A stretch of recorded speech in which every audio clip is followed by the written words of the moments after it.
So previous గా మనం చెప్పుకున్న టాపిక్ ఇంట్రెస్ట్ ఆన్ లోన్ అండి. సో ఒకసారి మళ్ళీ ఇంట్రెస్ట్ ఆన్ లోన్ గురించి బ్రీఫ్ గా ఒక మాట చెప్పుకుందాం. So first of all property let out ప్రాపర్టీకి కంప్యూటేషన్ గురించి మనం చూస్తున్నాం. Section 23 sub section 1 computation of let out property. అందులో గ్రాస్ యాన్యువల్ వాల్యూ అనేది గ్రాస్ యాన్యువల్ వాల్యూ ఎలా డిటర్మైన్ చేస్తామంటే కనుక step 3 value will be the gross annual value plus municipal taxes paid. So local government levy చేసే taxes కాబట్టి payment basis లో allow చేస్తాం అనుకున్నాం. తర్వాత నెట్ యాన్యువల్ వాల్యూ, తర్వాత డిడక్షన్స్ అండర్ సెక్షన్ 24. సో అందులో 24 లో ఏ బి రెండు ఉన్నాయి. ఏ ఏమో standard deduction at the rate of 30% of NAB, net annual value లోంచి 30% అండి. దేనికి ఇస్తారంటే కనుక రిపేర్స్ అండ్ మెయింటెనెన్స్ కోసం, అదర్ ఎక్స్పెన్సెస్ కోసం, ఇన్సిడెంటల్ ఎక్స్పెన్సెస్ కోసం ఇస్తారనుకున్నాం. ఈ స్టాండర్డ్ డిడక్షన్ ఇక్కడ municipal taxes paid, interest on loan కాకుండా ఇంకా ఏ అదర్ ఎక్స్పెన్సెస్ మనం క్లెయిమ్ చేసుకోవడానికి లేదు. ఎందుకంటే కనుక మిగతా అన్ని ఎక్స్పెన్సెస్ కి రిలేటెడ్ గా ఎంత ఇచ్చేస్తున్నారండి? 30% ఆఫ్ ఎన్ఏబి స్టాండర్డ్ గా ఇచ్చేస్తున్నారండి. సార్ ఇక్కడ మనం అంతకంటే ఎక్కువ ఖర్చు పెట్టినా తక్కువ ఖర్చు పెట్టినా సంబంధం లేదా సార్ అని చెప్పేసి అంటే అంతకంటే ఎక్కువ ఖర్చు అయినా తక్కువ ఖర్చు అయినా అక్కడ మనకి ఇంకా సంబంధం అనేది ఉండదండి. సో 30% ఆఫ్ ఎన్ఏబి అనేది స్టాండర్డ్ అన్నమాట, ఫిక్స్డ్ గా ఇక్కడ మనకి ఇచ్చేస్తారంటండి. ఓకే,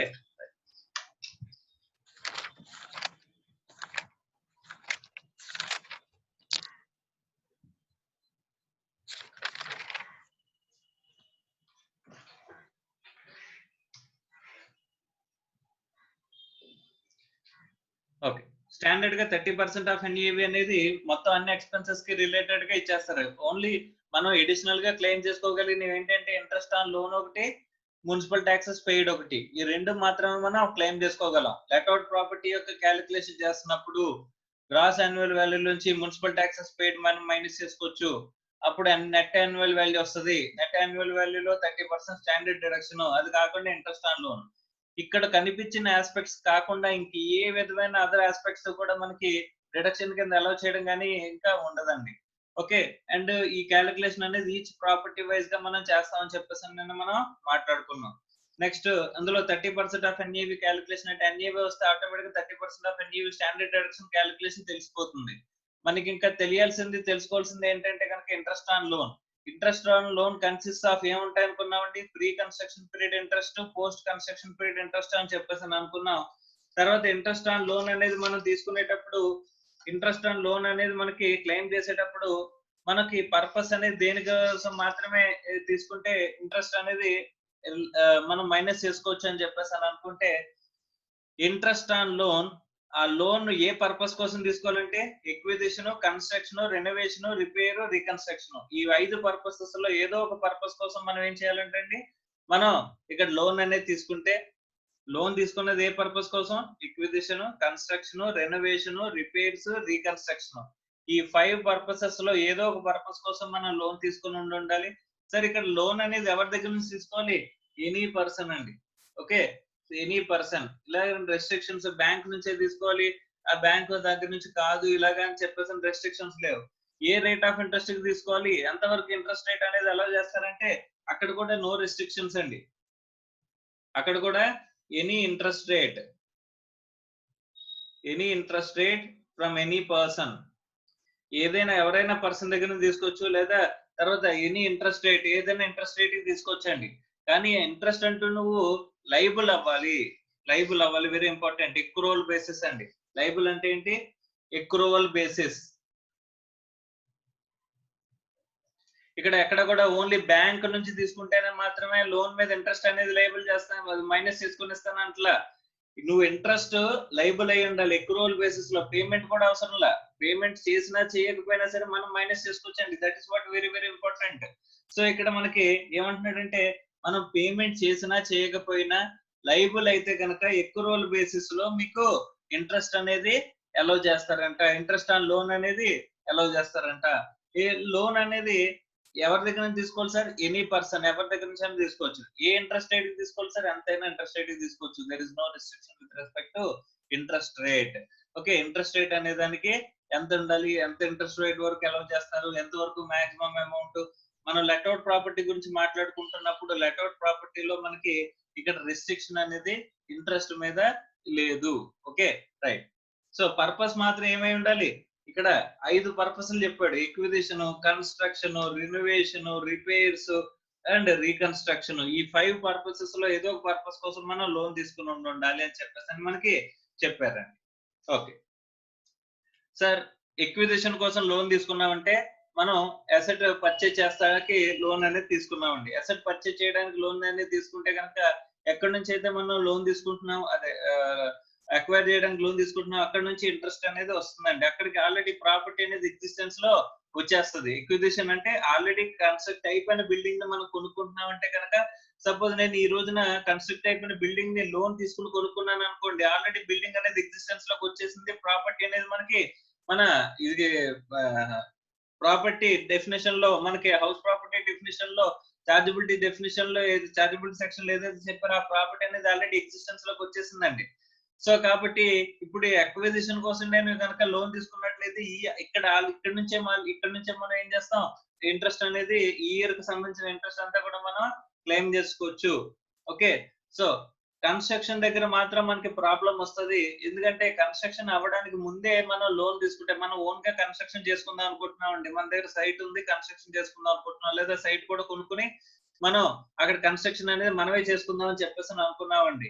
అలాంటప్పుడు ఏమవుతుందంటే ఆ కన్స్ట్రక్షన్ చేసుకోవడంలో ఇక్కడ ప్రాబ్లం ఏంటి అని చెప్పేసానంటే కనుక, పూర్తిగా కన్స్ట్రక్షన్ కంప్లీట్ అయ్యేంత వరకు కూడా బిల్డింగ్ అనేది ఎగ్జిస్టెన్స్ లో రాదు, ప్రాపర్టీ అనేది ఎగ్జిస్టెన్స్ లో ఉండదు. సో ప్రాపర్టీ అనేది ఎగ్జిస్టెన్స్ లో లేకపోతే కనుక వచ్చే ప్రాబ్లం ఏంటి సార్ అని చెప్పేసానంటే, ఇన్కమ్ ఫ్రమ్ హౌస్ ప్రాపర్టీలోకి మనకి ఇన్కమ్ రావాలి అంటే కనుక, ఇన్కమ్ ఫ్రమ్ హౌస్ ప్రాపర్టీలో ఇన్కమ్ రావాలి, దాని యాన్యువల్ వాల్యూ ట్యాక్స్ అవ్వాలి అని చెప్పేసి అనుకుంటే కనుక, సో ఇన్కమ్ ఫ్రమ్ హౌస్ ప్రాపర్టీలో మనకి ఇన్కమ్ అనేది యాన్యువల్ వాల్యూ అనేది చార్జబుల్ అవ్వాలంటే that should satisfy the definition of property mentioned in the chargeability section.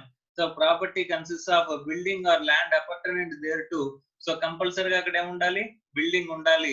So building అనేది ఎగ్జిస్టెన్స్ లోకి వచ్చేంత వరకు కూడా దాని మీద వచ్చే దాని annual value is not going to be taxed. So annual value tax చేయలేనప్పుడు మనం ఏం చేయలేమంటే అక్కడ ఇంట్రెస్ట్ క్లెయిమ్ కూడా మనం చేసుకోలేమంటండి. సో కాబట్టి ఏం చేస్తున్నాడంటే, ఇంట్రెస్ట్ ఏదైతే ఉందో దాన్ని డివైడ్ చేస్తున్నాడండి 2 పార్ట్స్ కింద. Pre construction period interest and post construction period interest అని చెప్పేసి 2 ఇంట్రెస్ట్ల కింద డివైడ్ చేస్తున్నాడంటండి. So pre construction period interest అంటే ఏంటి సార్ అని చెప్పేసానంటే, ఏ ఇయర్ లో అయితే కనుక నువ్వు లోన్ తీసుకున్నావో లేదా కన్స్ట్రక్షన్ స్టార్ట్ అయిందో. సో ఫర్ సపోజ్ నేను లోన్ తీసుకున్నది ఇందాక నేను చెప్పుకున్న ఎగ్జాంపుల్ లో ఆగస్ట్ 2017 లో తీసుకున్నానండి. జూలై 2017 లో కన్స్ట్రక్షన్ అనేది స్టార్ట్ అయింది. సో ఆగస్ట్ 2017కి ఆల్రెడీ కన్స్ట్రక్షన్ స్టార్ట్ అయిపోయింది కాబట్టి లోన్ అనేది తీసుకున్నాం కాబట్టి ఇక్కడ నుంచి ఇంట్రెస్ట్ క్యాలిక్యులేషన్ అనేది స్టార్ట్ అవుతుంది మనకి. ఎక్కడ వరకు వస్తుంది సార్ అంటే కనుక, ఏ ఇయర్ లో అయితే కనుక మనకి కన్స్ట్రక్షన్ కంప్లీట్ అయిందో దాని ప్రిసీడింగ్ ఇయర్ ఎండింగ్ మనం చూసుకోవాలంట అండి.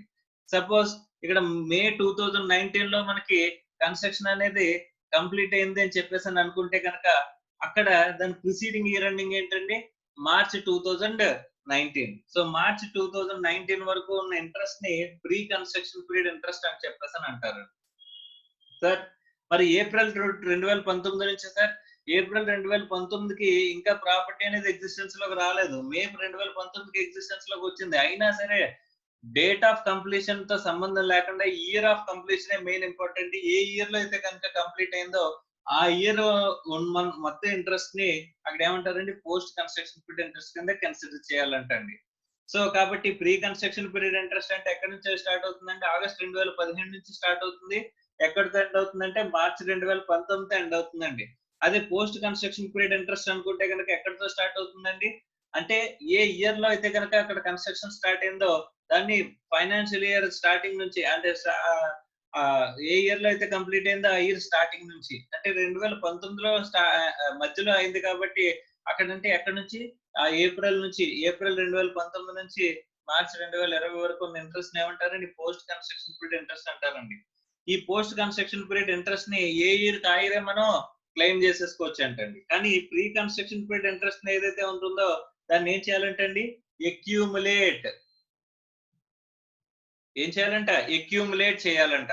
సార్ ఎక్యూములేట్ చేసి ఏం చేయాలి సార్, ఎక్యూములేట్ చేసి ఇక్కడ మనం ఏం చేయాలంటే ఇక్కడ 5 ఈక్వల్ యాన్యువల్ ఇన్స్టాల్మెంట్స్ మనం క్లెయిమ్ చేయాలంట. 5 ఈక్వల్ యాన్యువల్ ఇన్స్టాల్మెంట్స్ లో మనం క్లెయిమ్ చేయాలంట. అది కూడా starting from the period of completion of construction. అంటే పీరియడ్ అంటే ఆర్ ఇయర్, ఇక్కడ ఏ ఇయర్ నుంచి స్టార్ట్ అవ్వాలంటే కనుక year of completion of construction. A year లో కంప్లీట్ అయిందండి కన్స్ట్రక్షన్? సపోజ్ మన ఎగ్జాంపుల్ లోకి వచ్చేసి చూస్తే కనుక 1920 లో కంప్లీట్ అయిందండి కన్స్ట్రక్షన్.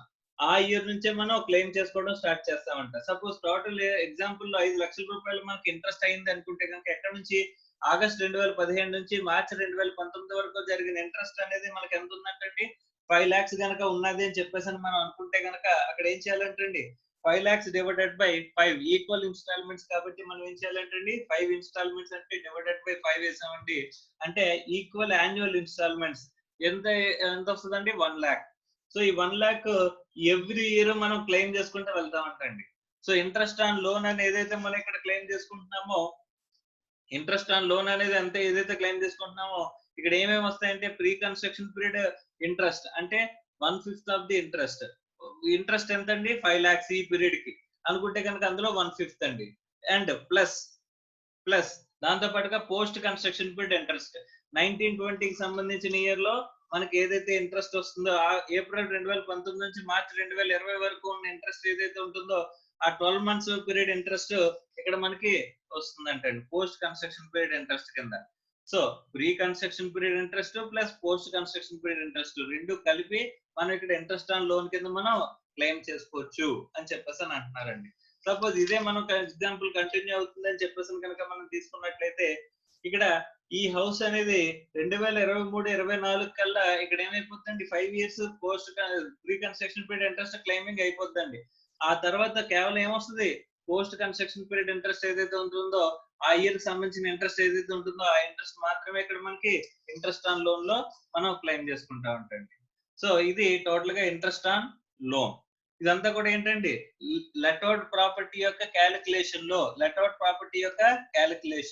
సో లెట్అవుట్ ప్రాపర్టీ యొక్క క్యాలిక్యులేషన్ లో first gross annual value step 3 value municipal taxes paid తీసేస్తే నెట్ యాన్యువల్ వాల్యూ అందులోంచి ఏబి 24 సెక్షన్ లో ఏబి అనే డిడక్షన్స్ ఉన్నాయి.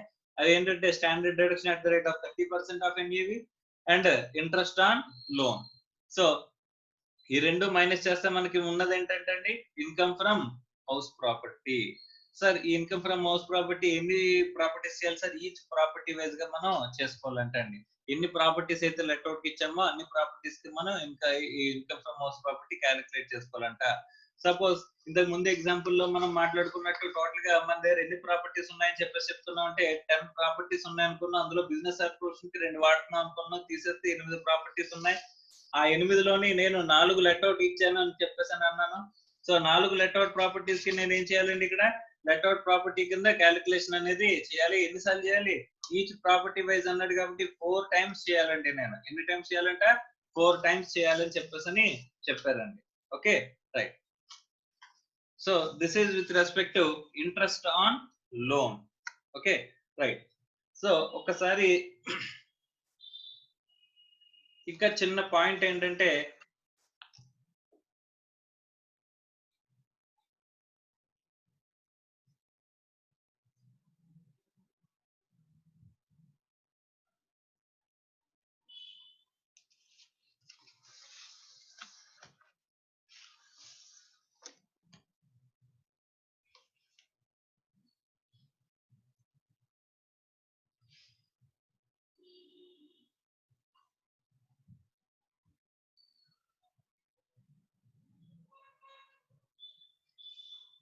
ఓకే పేజ్ నెంబర్ 136 లో లాస్ట్ పాయింట్ చూడండి అమ్మా. బాక్స్ లో ఒక పాయింట్ ఉంది చూడండి.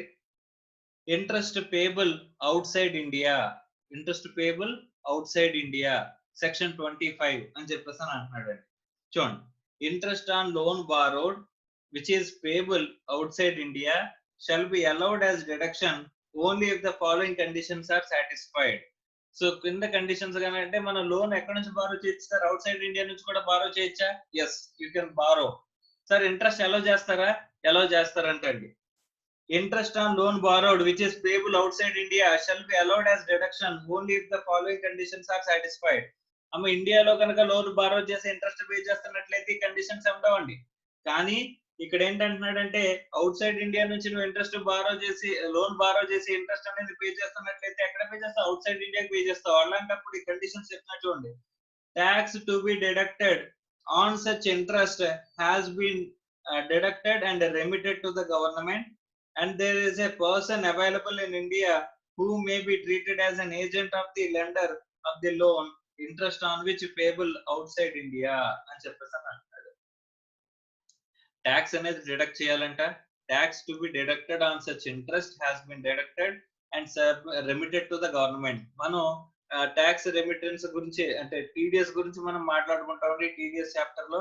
ఆ టీడీఎస్ చాప్టర్ లో అవుట్ సైడ్ ఇండియా పే చేసేటప్పుడు టీడీఎస్ ఏవైతే ప్రొవిజన్స్ చెప్తారో ఆ ప్రొవిజన్స్ ప్రకారం టీడీఎస్ అనేది డిడక్ట్ చేయాలి, అది గవర్నమెంట్ అనేది పే చేసేయాలి. అంటే ఏంటి సార్, నేను ఇప్పుడు ఇంట్రెస్ట్ అనేది పే చేసేటప్పుడు ఇంట్రెస్ట్ నుంచి కొంత అమౌంట్ తగ్గించి నేను ఏం చేయాలంటే ఆ మిగిలిన అమౌంటే పే చేస్తానంట. సో ఇంట్రెస్ట్ అనే కొంత అమౌంట్ కొంత అమౌంట్ తగ్గించి మిగిలింది పే చేస్తాను కాబట్టి అలా తగ్గించి గవర్నమెంట్ అకౌంట్ లో టీడీఎస్ అనేది డిపాజిట్ చేసేయాలి. అండ్ తర్వాత ఏంటి, there is a person available in India who may be treated as an agent of the lender of the loan, interest on which payable outside India. అంటే at least ఆ person అనేవాడు, responsible person అనేవాడు ఇక్కడ ఒకడు ఉండాలి. మనం ఎవరికైతే మనం పే చేస్తున్నామో వాడికి రెస్పాన్సిబుల్ పర్సన్ ఏజెంట్ అనేవాడు ఇండియాలో ఒకడు ఉండాలి అని చెప్పేసి చెప్తున్నాడు. Okay right. నెక్స్ట్ సో ఒకసారి మనం ఒక ప్రాబ్లం, ఒక ఇల్లస్ట్రేషన్ చూద్దామండి. పేజ్ నెంబర్ 137 లో ఒక ఇల్లస్ట్రేషన్ ఉంది. ఆ ఇల్లస్ట్రేషన్ అనేది ఒకసారి చూద్దాం. Okay,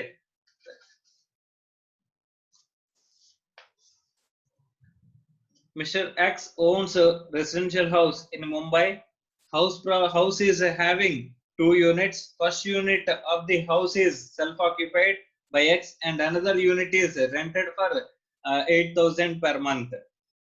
The rented unit was vacant for 2 months during the year. Particulars of the house for the previous year 2019-20 are as under. Okay, అమ్మ ఇక్కడ ఒకే హౌస్ లో 2 యూనిట్స్ ఉన్నాయంట. మనం part of the portion of the house is let out and portion of the house is self occupied గురించి మనం already ఒకసారి మాట్లాడుకున్నామండి. ఎంతైతే portion మనకి ఇక్కడ లెట్ అవుట్ కి ఇచ్చారో సో ఆ పోర్షన్ వాల్యూ వరకు మాత్రమే మనం లెట్ అవుట్ ప్రాపర్టీ కింద కన్సిడర్ చేస్తామని చెప్పేసి మనం మాట్లాడుకున్నామండి. సో కాబట్టి ఇక్కడ ఏమేమి చెప్తున్నారో చూద్దాం. స్టాండర్డ్ రెంట్ 1,62,000 ఇది టోటల్ హౌస్ కండి, అంటే 2 యూనిట్స్ కి సంబంధించి 2 యూనిట్స్ కి కలిపి వాల్యూ అండి.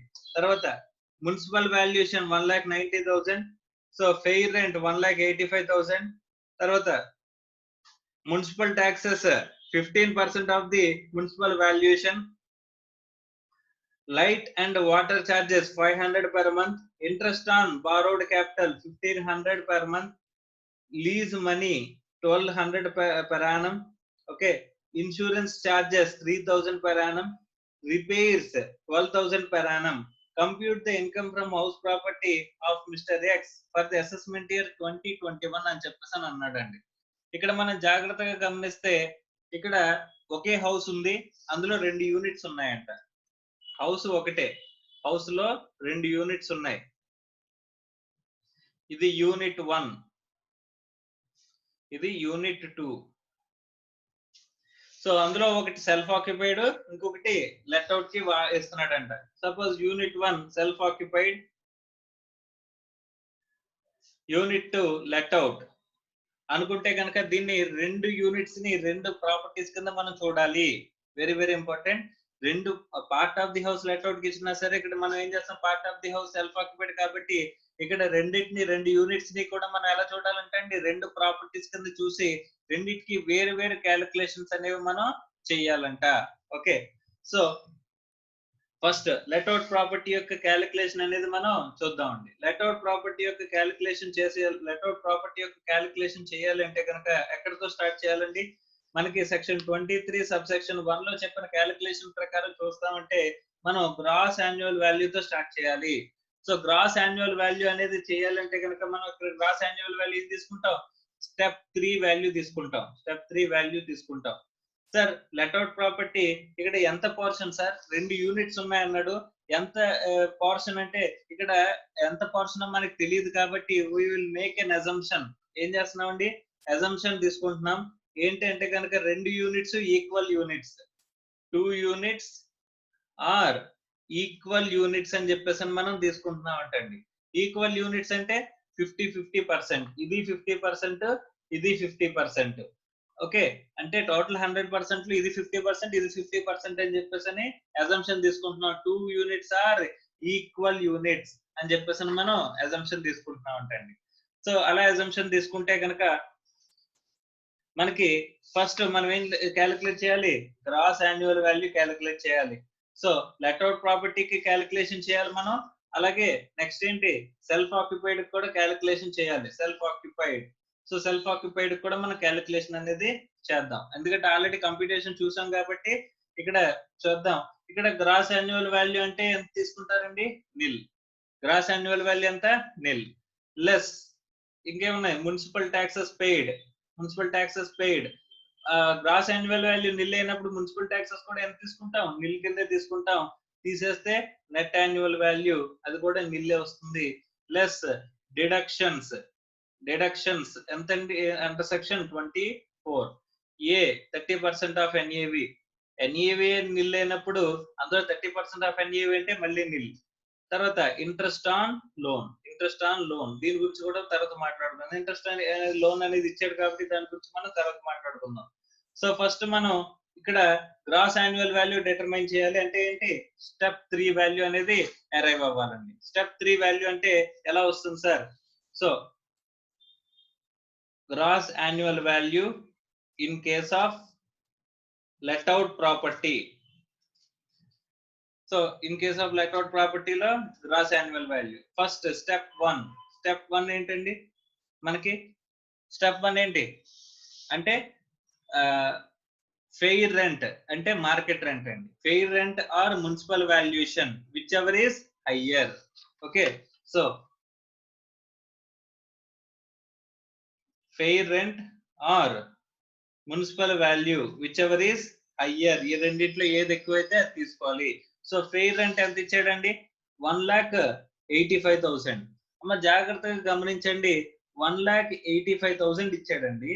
కానీ 1,85,000 లో మనకి ఎంత పర్సెంటేజ్ అనేది చూస్తే కనుక లెట్అవుట్ ప్రాపర్టీ 50% కాబట్టి మనం ఎంత తీసుకోవాలి? ఇక్కడ ఫెయిర్ రెంట్ అనేది క్యాలిక్యులేట్ చేసేటప్పుడు సో ఇక్కడ ఎంత తీసుకోవాలంటే కనుక 1,85,000 డివైడెడ్ బై 2. 1,85,000 డివైడెడ్ బై 2 అంటే ఎంత అండి? 82,500. సో 1,85,000 డివైడెడ్ బై 2 అంటే సారీ 92,500. సో ఫెయిర్ రెంట్ ఎంత? 92,500. Municipal value. మున్సిపల్ వాల్యూ అంటే ఎంత ఇచ్చాడంటే 1,90,000. సో 1,90,000 డివైడెడ్ బై 2 అంటే ఎంత? 95,000. ఎంతండి? 95,000. సో రెండిట్లో విచ్ ఎవర్ ఈస్ హయ్యర్ అంటే ఏది ఎక్కువ అండి? సో రెండిట్లో ఏది ఎక్కువ అంటే మున్సిపల్ వాల్యూ అనేది హయ్యర్. కాబట్టి ఇది ఏమవుతుంది? Step 1 value. స్టెప్ 1 వాల్యూ ఎంత అయిందండి? 95,000. Okay, next step 2 value. Next ఏంటి? Step 2 value. స్టెప్ 2 వాల్యూ ఎలాగా? Step 1 value. స్టెప్ 1 వాల్యూ ఎంత? 95,000 ఆర్ ఏం చేయాలి? Standard rent. Standard rent whichever is less. Standard rent ఎంత ఇచ్చాడండి? 1,62,000 ఇచ్చాడండి. సో 1,62,000 అంటే 1,62,000 డివైడెడ్ బై 2 అంటే ఎంత? 81,000. ఎంతండి? 81,000. సో రెండిట్లో విచ్ ఎవర్ ఈస్ లెస్ ఏది తక్కువ అని చెప్పేసానంటే ఏం తీసుకుంటామండి? 81,000.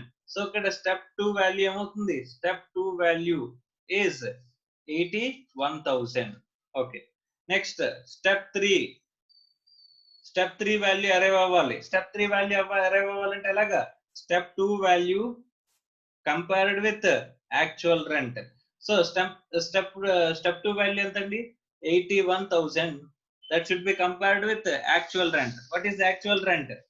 Actual rent ఎంతండి? X and another unit is rented for 8,000 per month. ఎంత అంటే 8,000 per month. అంటే టోటల్ గా మనకి 8,000 ఇంటూ ఎన్ని మంత్స్ రెంట్ వచ్చిందండి మనకి?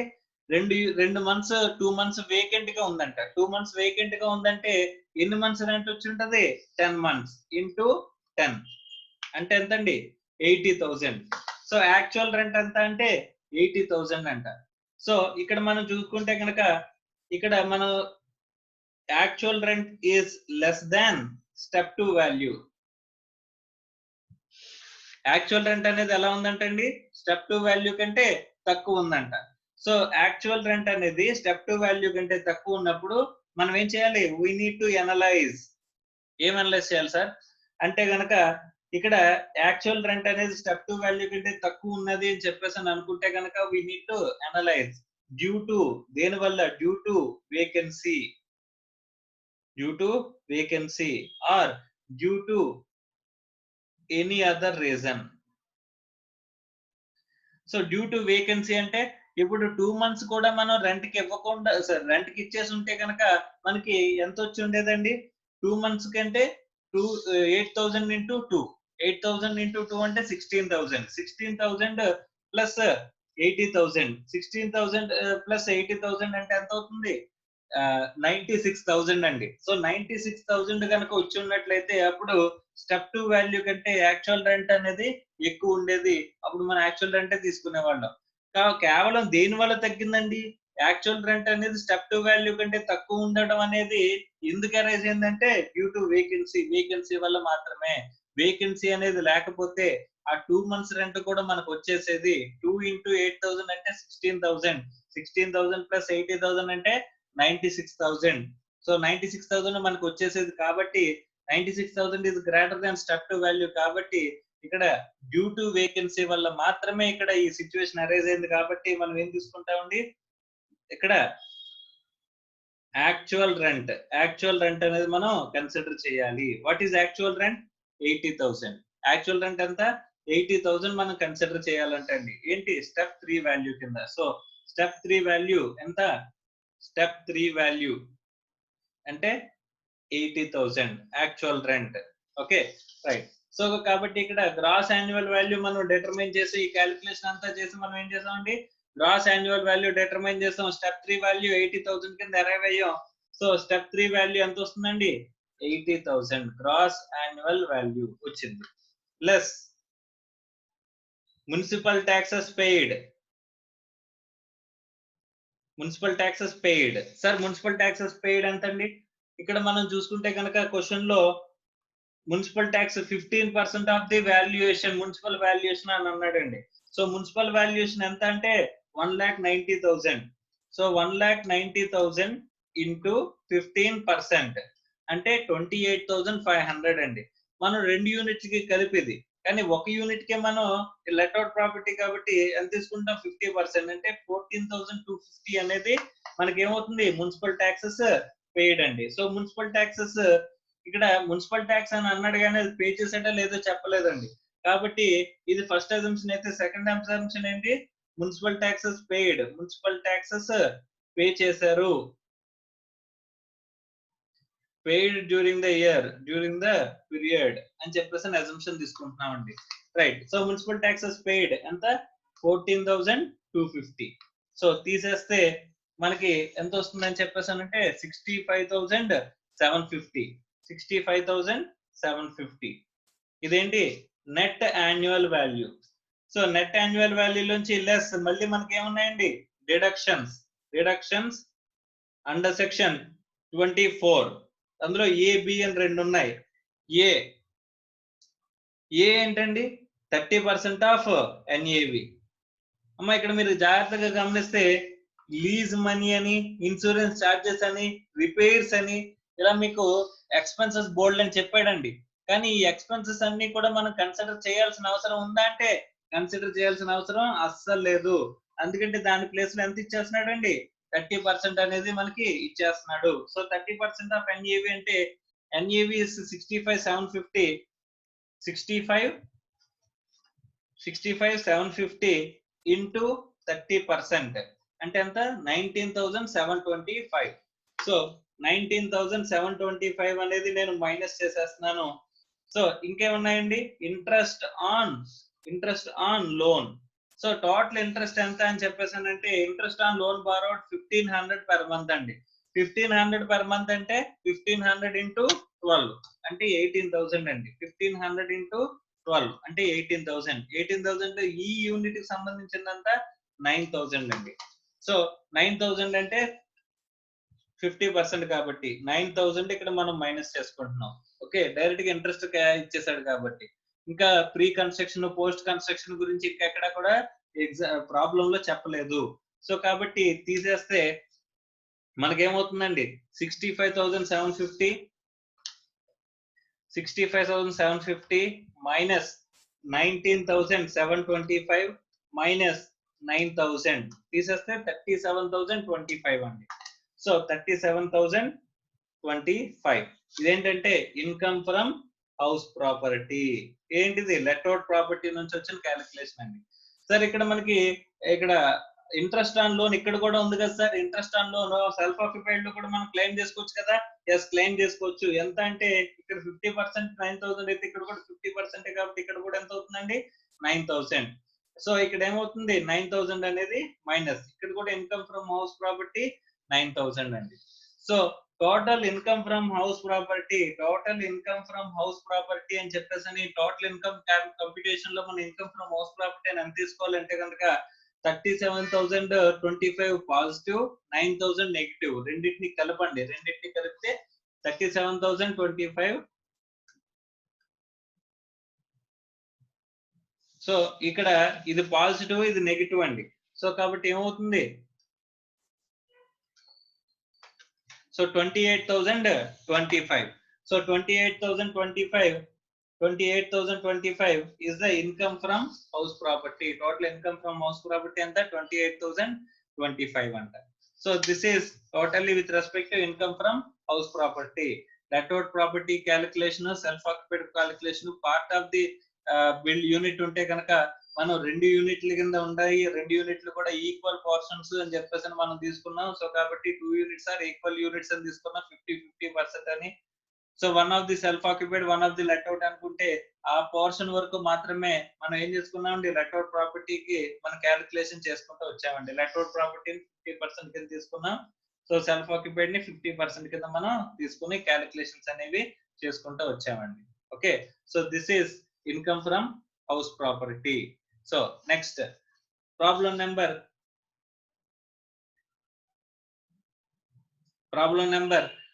30 అండి. నెక్స్ట్ ప్రాబ్లం చూడండి. ఇది problem number 29.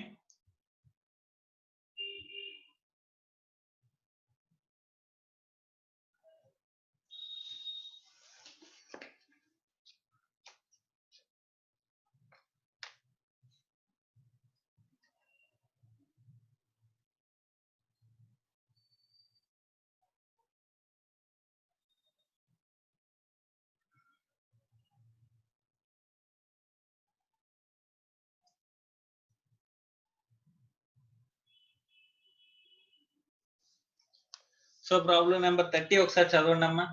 Mister Sharma constructed 8 flats similar nature and let out each flat on a rent 5,000 per month. అమ్మ పేజ్ నెంబర్ 137 లో చూస్తున్నాం మనం.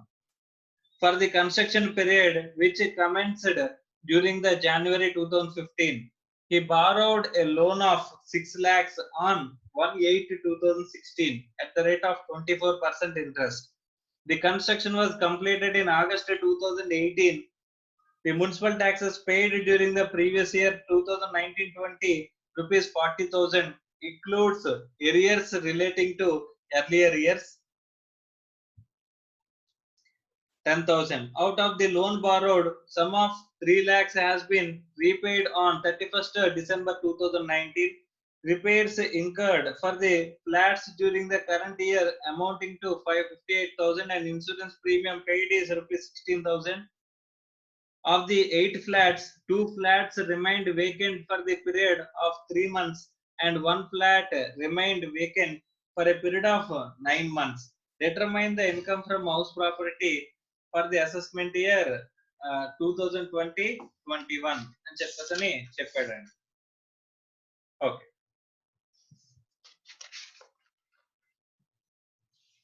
సో ఇక్కడ వచ్చేసరికి మనకి ఇచ్చిన ప్రాబ్లం లో మనకి ఏం చెప్పాడు అని చెప్పేసి ఒకసారి చూస్తే, కన్స్ట్రక్షన్ కమెన్స్డ్ డ్యూరింగ్ ద 2015 జనవరి అంటండి. 2015 జనవరిలో కన్స్ట్రక్షన్ అనేది స్టార్ట్ అయింది.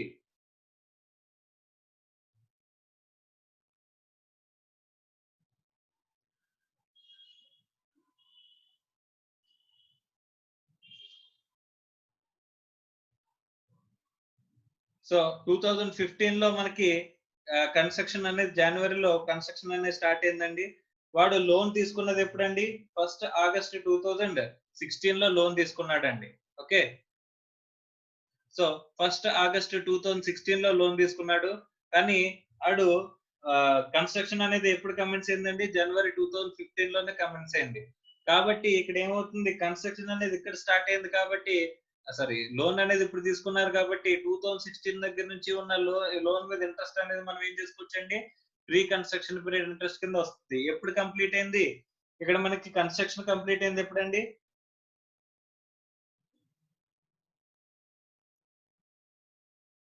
The construction was completed in August 2018.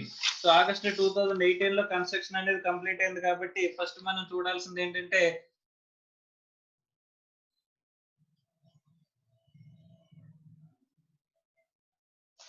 So first మనం చూడాల్సింది ఏంటంటే కనుక కన్స్ట్రక్షన్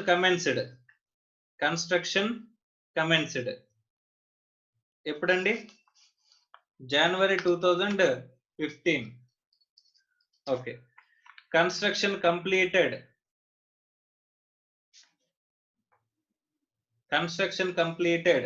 ఎప్పుడండి? ఆగస్ట్ 2018. సో ఇప్పుడు మనం first we need to identify the period. So pre construction period మనం ఐడెంటిఫై చేయాలండి. Pre construction period. So pre construction period మనం ఐడెంటిఫై చేసే ముందు లోన్ ఎప్పుడు తీసుకున్నాడు? లోన్ టేకెన్ ఎప్పుడండి? So 1 August 2016. మనకి ఇంట్రెస్ట్ అనేది ఎప్పటి నుంచి లెవీ అవుతుందండి? లోన్ ఎప్పుడైతే తీసుకున్నామో అప్పటి నుంచి. కన్స్ట్రక్షన్ ఎప్పుడైతే స్టార్ట్ అయిందో అప్పటి నుంచి కాదు. లోన్ ఎప్పుడైతే తీసుకున్నామో అప్పటి నుంచి మనకి ఏమవుతుంది? ఇంట్రెస్ట్ అనేది లెవీ అవుతుంది. కాబట్టి ఇక్కడ ప్రీ కన్స్ట్రక్షన్ పీరియడ్ అనేది మనం క్యాలిక్యులేట్ చేసేటప్పుడు ఎప్పటి నుంచి తీసుకోవాలంటే అండి, లోన్ ఎప్పటి నుంచి అయితే తీసుకున్నామో అప్పటి నుంచి 1/8/2016 నుంచి తీసుకోవాలి. 2 ఎక్కడ వరకు తీసుకోవాలండి? కన్స్ట్రక్షన్ కంప్లీట్ అయింది ఆగస్టు 2018. మనం ఏమనుకున్నాము? ఏ పీరియడ్ లో అయితే కనుక కన్స్ట్రక్షన్ కంప్లీట్ అయిందో దాని ప్రిసీడింగ్ ఇయర్ ఎండింగ్ వరకు మనం ఉన్న ఇంట్రెస్ట్ ని మనం ఏం చేస్తాం అనుకున్నాం అండి? అక్యూములేట్ చేసుకుంటాం ప్రీ కన్స్ట్రక్షన్ పీరియడ్ అని చెప్పేసి మనం మాట్లాడుకున్నాం. సో ఇక్కడ 1/8/2016 నుంచి 31st మార్చ్ 2018 వరకు ఉన్న పీరియడ్ ఏమంటామండి? ప్రీ కన్స్ట్రక్షన్ పీరియడ్ అని చెప్పేసి అని అంటాము. ఈ ప్రీ కన్స్ట్రక్షన్ పీరియడ్ ఇంట్రెస్ట్ ఏం చేస్తాం? అక్యూములేట్ చేస్తాము. అక్యూములేట్ చేసుకుని అక్కడ 5 ఈక్వల్ ఇన్స్టాల్మెంట్స్ లో మనం క్లెయిమ్ చేసుకుంటాము. ఈక్వల్ యాన్యువల్ ఇన్స్టాల్మెంట్స్ లో మనం క్లెయిమ్ చేసుకుంటాము అని చెప్పేసి అని అనుకున్నామండి. సో ఇక్కడ మనం ఏం చేయాలంటే ఇప్పుడు ఇంట్రెస్ట్ ఇక్కడ వరకు క్యాలిక్యులేట్ చేసుకుని ఆ ఇంట్రెస్ట్ ని అక్యూములేట్ చేసి డివైడెడ్ బై 5 వేసుకుని ఆ ఈక్వల్ యాన్యువల్ ఇన్స్టాల్మెంట్స్ కింద క్లెయిమ్ చేసుకుంటాం. సో ఏ ఇయర్ నుంచి క్లెయిమ్ చేసుకోవాలి సార్ మనం అంటే కనుక కన్స్ట్రక్షన్ ఎప్పుడైతే కంప్లీట్ అయిందో ఆ ఇయర్ నుంచి 2018-19 నుంచి మనం క్లెయిమ్ చేసుకుంటూ రావాలంటండి. ఎన్నాళ్ళు అంటండి? 5 years. 2018-19, 2019-20, 2020-21, 2021-22, తర్వాత 2021-22-23. సో మనం జాగ్రత్తగా గమనిస్తే కనుక ఇప్పుడు మనకి అసెస్మెంట్ ఇయర్ ఏమైనా ఇచ్చాడండి? అసెస్మెంట్ ఇయర్ క్యాలిక్యులేషన్ లో అసెస్మెంట్ ఇయర్ 2020-21 ఇచ్చాడండి. 2020-21 అంటే ప్రీవియస్ ఇయర్ అంతా 2019-20. సో 2019-20 ఇక్కడ క్లెయిమింగ్ పీరియడ్ లో ఉందా లేదా? ఎస్, ఫస్ట్ ఇయర్ ఆల్రెడీ అయిపోయింది. సెకండ్ ఇయర్ అండి. సో సెకండ్ ఇయర్ కూడా మనం ఎంత క్లెయిమ్ చేసుకుంటాం? 1/5 ఆఫ్ ది ఇంట్రెస్ట్ అనేది మనం క్లెయిమ్ చేసుకుంటాం. సో టోటల్ గా ఫస్ట్ మనం ఇక్కడ ఇంట్రెస్ట్ క్యాలిక్యులేట్ చేసి ఆ ఇంట్రెస్ట్ ని 1/5 తీసుకుని ఆ 1/5 ఇక్కడ పీరియడ్ లో మనం క్యాలిక్యులేట్ చేసే పీరియడ్ అనేది 5 years లో కవర్ అవుతుంది కాబట్టి ఇక్కడ మనం ఏం చేస్తాం? ఇక్కడ ఇంట్రెస్ట్ ఆన్ లోన్ లో మనం ఈ ప్రీ కన్స్ట్రక్షన్ పీరియడ్ ఇంట్రెస్ట్ లో కూడా మనం క్లెయిమ్ చేసుకోవాలి. So that is very very important. So ఒక్కసారి కనుక మనం చూస్తే,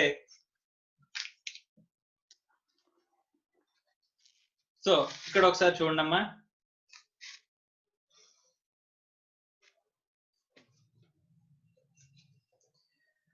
ఇక్కడ ఆన్సర్ లో నోట్ నెంబర్ 2 చూడండి. 1/8/2016 నుంచి మనం ప్రీ కన్స్ట్రక్షన్ పీరియడ్ అనేది ఎక్కడ నుంచి స్టార్ట్ చేసుకున్నాం? 1/8/2016 నుంచి 31st March 2018 వరకు మనం ప్రీ కన్స్ట్రక్షన్ పీరియడ్ అనుకున్నాం. అదే పీరియడ్ ఇంట్రెస్ట్ చూడండి. 1/8/2016 టు 31st March 2018 వరకు pre construction interest, pre construction period interest. So loan ఎంత అండి? 6 lakhs. ఇంట్రెస్ట్ ఎంత అండి? 24%. సో ఎన్ని మంత్స్ కండి? ఇక్కడ నుంచి ఇక్కడ వరకు చూసుకుంటే కనుక మనకి 20 months వచ్చాయి. కాబట్టి 20/12 వేసుకున్నాడు. అంటే ఇంట్రెస్ట్ ఎంత వచ్చిందండి? 2,40,000. అక్యూములేటెడ్ ఇంట్రెస్ట్ ఎంత? ఇక్కడ మనకి అక్యూములేటెడ్ ఇంట్రెస్ట్ ఈ పీరియడ్ అంటే ఎన్ని మంత్స్ అంటే అండి? 20 months. ఈ పీరియడ్ అంటే ఎన్ని మంత్స్? 20 months. సో ఈ పీరియడ్ 20 months కాబట్టి, సో ఈ పీరియడ్ 20 months కాబట్టి 20 months కి ఇంట్రెస్ట్ క్యాలిక్యులేట్ చేస్తే ఎంత వచ్చిందంట? 2,40,000. సో 2,40,000 మనం ఏం చేద్దాం అనుకున్నాం? ఈ డివైడెడ్ బై 5 వేద్దాం అనుకున్నాం. 5 ఈక్వల్ ఇన్స్టాల్మెంట్స్ కాబట్టి. సో 2,40,000 డివైడెడ్ బై 5 అంటే ఎంతండి? 2,40,000 డివైడెడ్ బై 5 48,000. ఎంత? 48,000. అంటే ఎవ్రీ ఇయర్ మనం ఎంత క్లెయిమ్ చేసుకోవచ్చండి? ఎవ్రీ ఇయర్ మనం ఎంత క్లెయిమ్ చేసుకోవచ్చు? 48,000 ఇంట్రెస్ట్ ఆన్ లోన్ అనేది. ఏ interest? Pre construction period interest అనేది క్లెయిమ్ చేసుకోవచ్చు. ఇది కాకుండా ఏముంటది? పోస్ట్ కన్స్ట్రక్షన్ పీరియడ్ ఇంట్రెస్ట్ కూడా ఉంటుందండి. Post construction period interest. So post construction period interest కూడా మనం క్లెయిమ్ చేసుకోవచ్చు. So pre construction period interest ఎంత? 48,000. సో ఇక్కడ కనుక మనం చూసినట్లయితే 1/5 ఇక్కడ డిడక్షన్స్ లో చూడండి. ఇంట్రెస్ట్, ఇక్కడ ఇంట్రెస్ట్ ఆన్ లోన్ అనేది 2 పార్ట్స్ కింద మనం క్లెయిమ్ చేశాడు. అందులో 1/5 of the pre construction period interest 48,000 claim చేశాడు. ఎందుకంటే 1/5 ఆఫ్ ది వాల్యూ కాబట్టి. సో ఇక్కడ మనం ఏం చేద్దాం అంటే కనుక క్యాలిక్యులేషన్ చూడండి. Gross annual value less municipal taxes paid తీసేస్తే నెట్ యాన్యువల్ వాల్యూ, అందులోంచి 24 లో A B.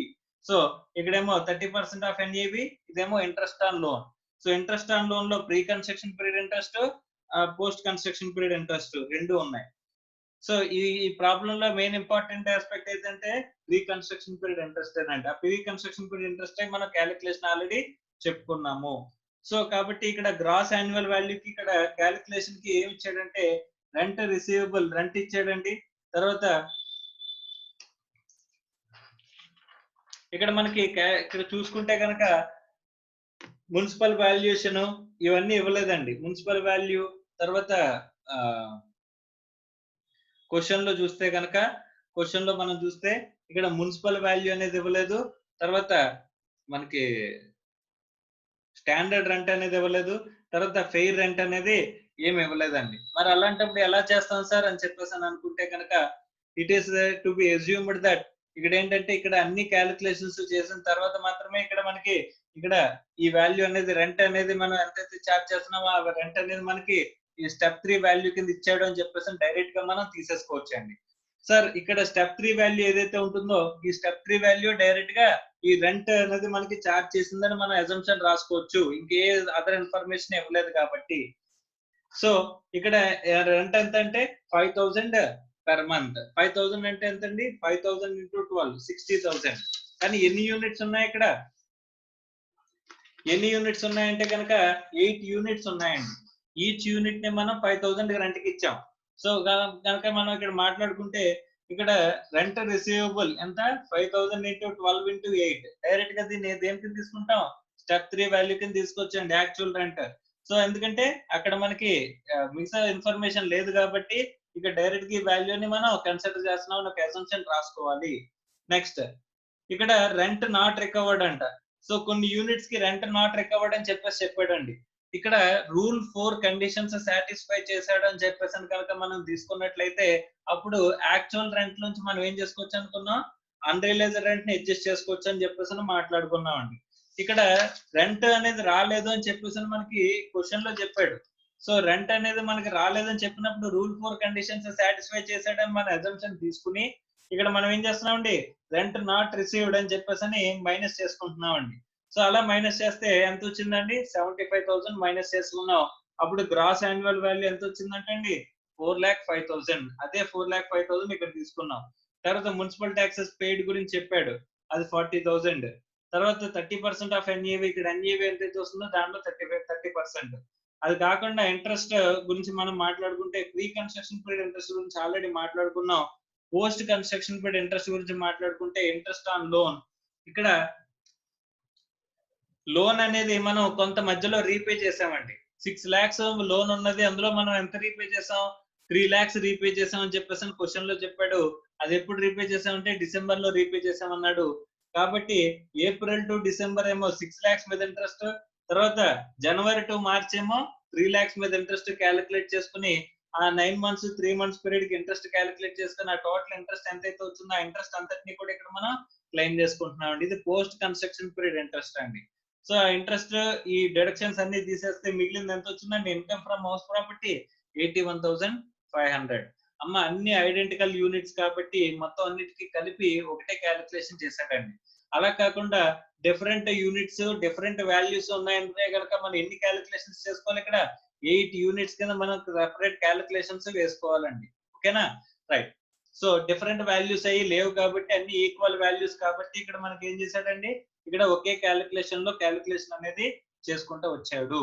So this is with respect to interest on loan, sorry let out property యొక్క క్యాలిక్యులేషన్ అండి. సో లెట్అవుట్ ప్రాపర్టీ యొక్క క్యాలిక్యులేషన్ లో ఎవరికైనా ఏమైనా డౌట్స్ ఉంటే కనుక ఒకసారి అడగండి అమ్మా. లెట్అవుట్ ప్రాపర్టీకి క్యాలిక్యులేషన్ చేసాము, అందులో టోటల్ ఇంట్రెస్ట్ తో కలిపి మనం క్యాలిక్యులేట్ చేసాము, అందులో ఏమైనా డౌట్స్ ఉంటే కనుక అడగండి.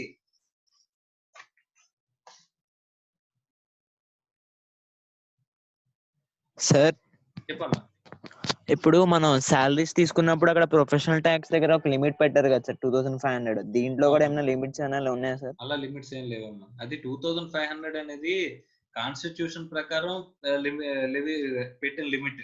ఇక్కడ మనం పే చేసేటప్పుడు అంతే అది ఇక్కడ పే చేసింది నేను ఆ ఇయర్ లో 7,500 పే చేశాను, 7,500 తీసుకోవచ్చు. కాకపోతే డిడక్షన్ కింద 2,500 తీసుకోవాలేమో కదా సార్? అలాగనే లేదమ్మా, అక్కడ ఏంటంటే పే చేసిందంతా తీసుకోవచ్చు, అర్థమవుతుందా? కానీ లెవీ చేయడానికి ఇక్కడ ఇన్కమ్ ట్యాక్స్ యాక్ట్ లో లిమిట్ లేదు. అది 2,500 అనేది not in the income tax act, constitution లో పెట్టిన లిమిట్ అది, అర్థమైందా? అందుకని చెప్పేసి మనకి ఇన్కమ్ ట్యాక్స్ లో పే చేస్తే అలో చేస్తాను అంటున్నారు, అర్థమైందా? జనరల్ గా లెవీ చేయడం కాన్స్టిట్యూషన్ కాకుండా అడిషనల్ గా లెవీ చేయరు అనేది మనం అజంప్షన్ అన్నమాట, అర్థమైందా?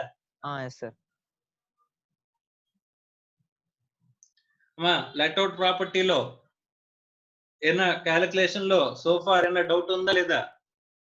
ఇక్కడ ఇంట్రెస్ట్ ఆన్ లోన్ ఎంత క్లెయిమ్ చేసుకోవచ్చు సార్, ఏమైనా సీలింగ్ లిమిట్ ఉందా అంటే there is no ceiling limit with respect to let out property. ఇక్కడ ఏమి రెస్ట్రిక్షన్ ఏమీ లేదు, ఎంతకంటే క్లెయిమ్ చేసుకోలేము, అంతకంటే లేదు అని చెప్పేసి ఏం లేదండి, అర్థమవుతుందండి? ఓవరాల్ లిమిట్ ఉంది, ఆ ఓవరాల్ లిమిట్ గురించి నేను తర్వాత చెప్తాను. కానీ ఫస్ట్ ఆఫ్ ఆల్ ఇక్కడ లిమిట్ ఏంటంటే there is no limit for interest on loan. Interest on loan general ఇక్కడ ఇందాక ప్రాబ్లం లో 24% ఇంట్రెస్ట్ చార్జ్ చేసేటండి. జనరల్ గా బ్యాంక్ 8% హౌసింగ్ లోన్ మీద ఇస్తాయి, కానీ ఇక్కడ 24% బ్యాంక్ నుంచే తీసుకున్నాడా లేదు, బయట ఎక్కడ నుంచి తీసుకున్నా మనకి అలౌ చేస్తారండి. ఎంత పర్సెంటేజ్ అయినా కొంచెం సరిగ్గా రావట్లేదు అమ్మా. అమ్మా అర్థమవుతుందా?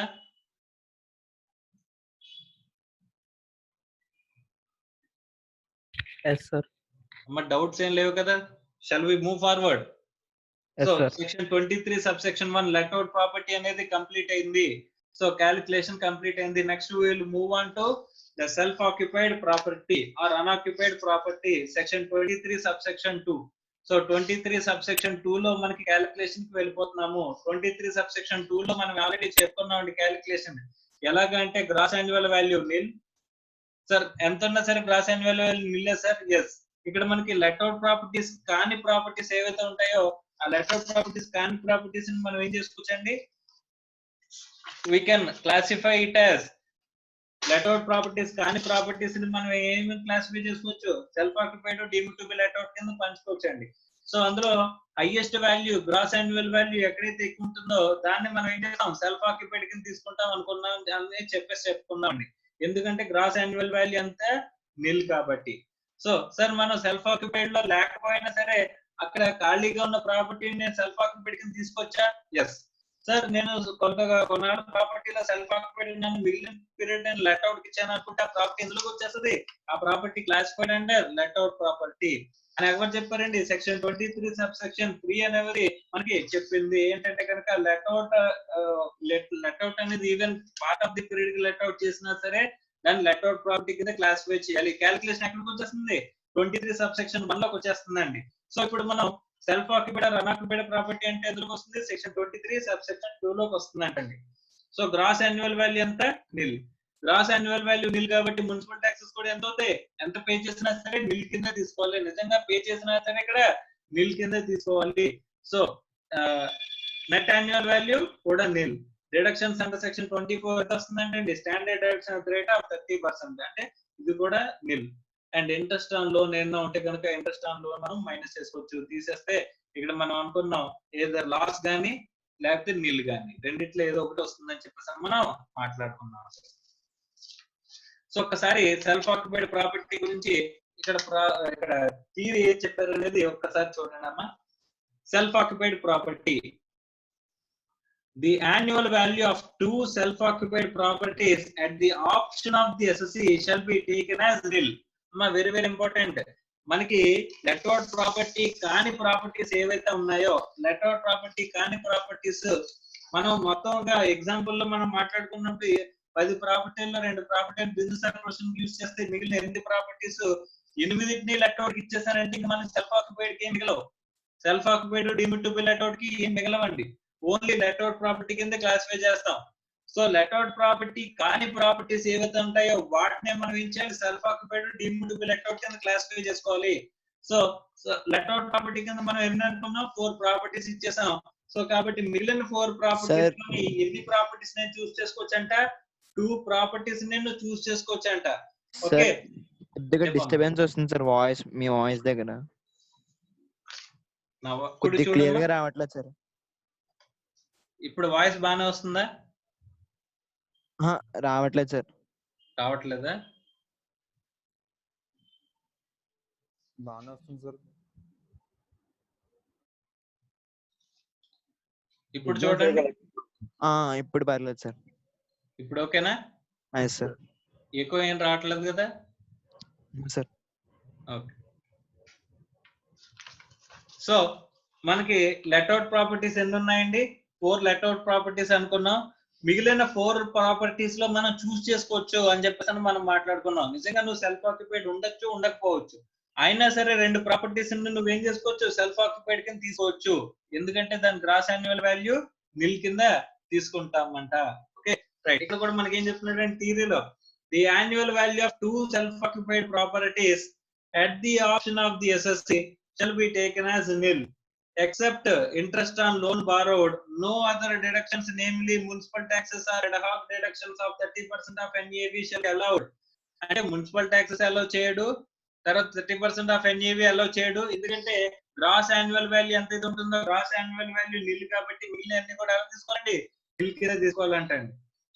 ఓన్లీ అలౌ చేసేది ఏంటి? ఇంట్రెస్ట్ ఆన్ లోన్ మాత్రమే మనకి అలౌ చేస్తారు అని చెప్పేసి అని చెప్పుకున్నాం. ఇక్కడ కూడా మనం ఆల్రెడీ క్యాలిక్యులేషన్ చెప్పుకున్నాం. ఇంట్రెస్ట్ ఆన్ లోన్ తప్ప మిగతా ఏవి కూడా అన్ని నిల్ కింద తీసుకుంటూ వచ్చామండి. Okay next. While computing the taxable income from self-occupied property, accordingly, the computation of self-occupied property shall be as follows. So, annual value as per section 23 subsection 2 ఎంత? nil. దాంట్లోంచి డిడక్షన్స్ అండర్ సెక్షన్ 24B అదొకటి అలో చేస్తున్నాడు. దాన్ని ఏంటంటే interest on loan borrowed paid or payable. Interest అనేది pay చేసినా pay చేయకపోయినా మనం ఎలా చేస్తారు అనుకున్నాం. So paid or payable value తీసుకున్నాడు. So loss from house property అంటే సెల్ఫ్ ఆక్యుపైడ్ ప్రాపర్టీ నుంచి ఏమొస్తుందండి? లాస్ వస్తుంది. సపోజ్ ఇంట్రెస్ట్ అనేది లేదనుకోండి, మనం ఆ ప్రాపర్టీ కన్స్ట్రక్షన్ కానీ పర్చేజ్ కానీ ఏ లోన్ తీసుకోలేదు అనుకుంటే కనుక ఇంట్రెస్ట్ కూడా రాదు. అప్పుడు ఇక్కడ కూడా నిల్ ఉంటుంది, అక్కడ నిల్ వస్తుందండి.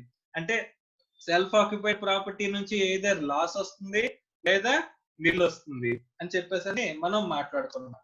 నెక్స్ట్ వెరీ వెరీ ఇంపార్టెంట్ అండి. In case of self occupied property any interest on loan borrowed shall be as follows. Interest on loan borrowed ఏదైతే ఉందో దానికి ఎలాగ అలౌ చేస్తారని చెప్పి చెప్పారండి.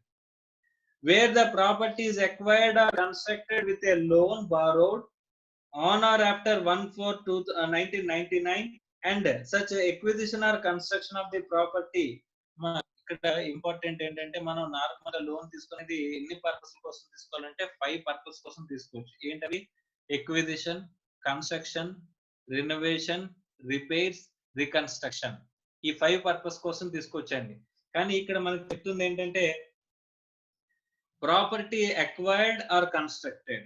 ప్రాపర్టీ అక్వైర్డ్, కన్స్ట్రక్టెడ్ దానికోసం కనుక లోన్ బారో చేస్తే మనం ఇక్కడ ఫస్ట్ 2 పర్పసెస్ కోసం మనకు మాట్లాడుకుంటున్నాడండి. అది కూడా ఎప్పుడు బారో చేయాలంట? 1/4/1999 తర్వాత బారో చేయాలి. తర్వాత such acquisition and construction of the property completed within 5 years.